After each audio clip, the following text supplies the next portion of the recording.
ସେପଟେ ଗଞ୍ଜାମ ବୁଗୁଡା ଥାନା ପାଙ୍ଗିଡି ଗ୍ରାମରେ ଫୁଟିଲା ଗୁଳି ମାଡ଼ରେ ଗାଁର ସନ୍ତୋଷ କୁମାର ପାତ୍ର ନାମକ ଜଣେ ଟ୍ୟୁସନ ଶିକ୍ଷକ ଆହତ ହୋଇଛନ୍ତି।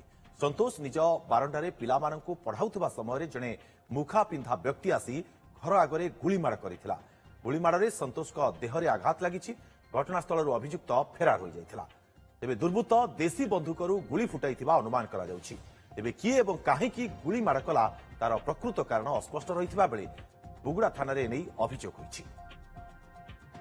ସେପଟେ ଗଞ୍ଜାମ ବୁଗୁଡା ଥାନା ପାଙ୍ଗିଡି ଗ୍ରାମରେ ଫୁଟିଲା ଗୁଳି ମାଡ଼ରେ ଗାଁର ସନ୍ତୋଷ କୁମାର ପାତ୍ର ନାମକ ଜଣେ ଟ୍ୟୁସନ ଶିକ୍ଷକ ଆହତ ହୋଇଛନ୍ତି। ସନ୍ତୋଷ ନିଜ ବାରଣ୍ଡାରେ ପିଲାମାନଙ୍କୁ ପଢ଼ାଉଥିବା ସମୟରେ ଜଣେ ମୁଖା ପିନ୍ଧା ବ୍ୟକ୍ତି ଆସି ଘର ଆଗରେ ଗୁଳିମାଡ଼ କରିଥିଲା। ଗୁଳିମାଡ଼ରେ ସନ୍ତୋଷଙ୍କ ଦେହରେ ଆଘାତ ଲାଗିଛି। ଘଟଣାସ୍ଥଳରୁ ଅଭିଯୁକ୍ତ ଫେରାର ହୋଇଯାଇଥିଲା। ତେବେ ଦୁର୍ବୃତ୍ତ ଦେଶୀ ବନ୍ଧୁକରୁ ଗୁଳି ଫୁଟାଇଥିବା ଅନୁମାନ କରାଯାଉଛି।